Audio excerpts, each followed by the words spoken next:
Thanks very much to Roger and everyone at CPRE Dorset for organising what's been an excellent event today, and really pleased to see it. And from our perspective, it's really timely as well, because CPRE over the years has done a lot on housing design. But just picking up on Ben Bolgar's presentation this morning, we certainly weren't in a ridicule phase when the Prince of Wales issued a vision for Britain.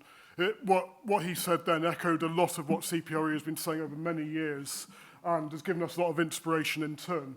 And these are some of our earliest publications about how you reconcile the need to build much more new housing with protection and enhancement of the countryside. As Kim rightly pointed out, CPRE is well known for national parks, areas of outstanding natural beauty and green belts. But now we face the challenge of needing to build 300,000 new houses a year. Probably most of those houses will have to go on greenfield sites. So there's still a lot of brownfield building that can be done, but a lot will have to go on greenfield too. So how can we do that? And in addition, as many of you will have seen, we're changing our identity as well. We're still CPRE, but we're now the countryside charity. And our new strategy very much emphasises working with rural communities and encouraging rural communities, as well as doing our more traditional protection and enhancement work. And central to that is how we design new housing, because as we've seen from previous presenters, good design is an important part of a wider package of building a sense of place. And good design on its own isn't enough, but it's a critical part nonetheless. And the last big report we did on design as CPRE was actually, we worked with Ben's organisation, the Prince's Foundation, on the Sustainable Urban Extensions report. It's branded with us as well as with a number of other organisations. But we felt that that the time is right to get involved in the issue again for a number of reasons. And probably chief among them is that over the past 8 to 10 years, the planning system simply hasn't been working. We've had the National Planning Policy Framework, and the only policy that really seems to count for anything since it's been brought into force is in boosting the supply of housing. It has literally just all been about numbers to the exclusion of virtually every other important consideration that you can think of. And here are some of the consequences: that car-dependent developments, but also where fine design aspirations have been set out, they haven't been followed. And just to pick up on Ben's presentation this morning about Sherford, one of the key reasons why we wanted to get involved again was because we saw what happened with Sherford, where the developers were actually able to renegotiate down the design code in the South Hams part of the development. But it's important to remember it's not just about national planning policy, it's also about resources in local authorities, about the quality of staff in local authorities, and also in the approach of the house building industry, and also about the approach of highway authorities critically as well. So not just about the planning, but also about the highways connections. Last year, we worked with University College London and a whole host of organisations to produce a housing design audit for England. This picked up on work that was done by the Commission for Architecture and the Built Environment in the 2000s, which was a series of audits of the design quality of major house building schemes across England. So we looked at a representative sample of schemes built by the big PLC builders for the mainstream housing market. We looked at 140 schemes across the country, including a number in the southwest.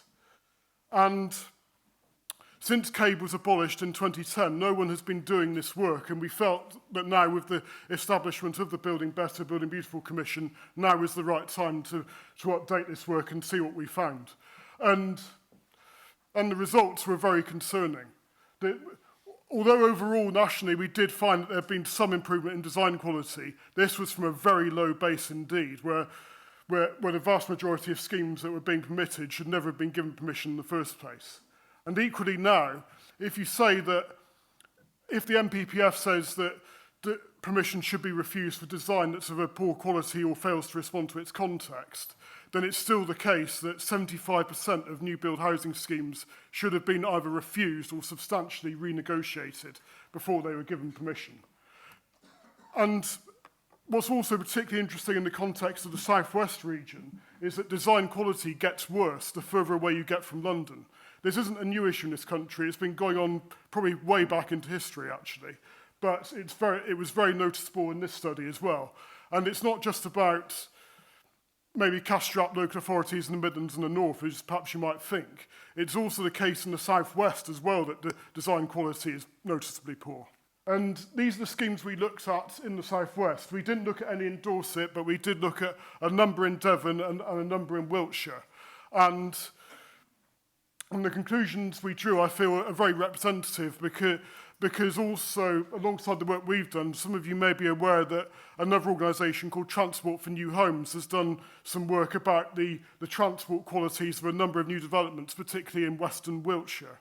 So in many ways what we've done is added to the evidence they've already provided.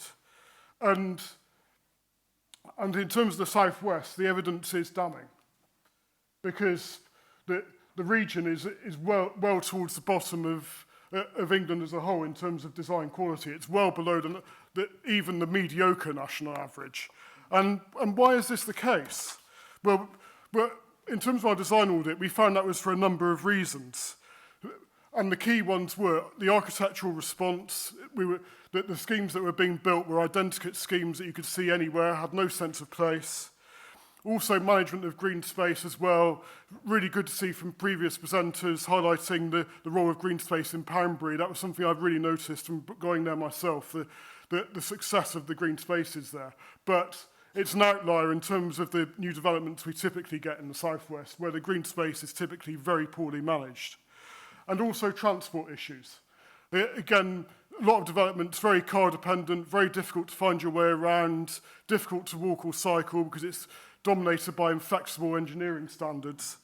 And this also links to another major piece of work which you may have seen, which we've also published in the past month, a report called Transport Deserts as well. And particularly relevant today is that we highlighted in that report that large areas of Dorset are a transport desert. There's areas like Blandford and Shaftesbury which are very poorly served by public transport and have been for many years. But it's also noticeable that it's also places to the east of the county which have expanded largely in recent years, places like Ferndown, Westmoors and Verwood, which are also suffering from a lack of decent bus services and rail services. So to conclude, we welcome what the Building Better, Building Beautiful Commission has said and a number of important recommendations which we very much hope ministers will take forward. But some of you would have seen that Robert Jenrick, the Secretary of State, issued a major statement on planning this week, where he said, yes, very keen to take forward the Commission's recommendations, but the government is being pulled in two different directions on this.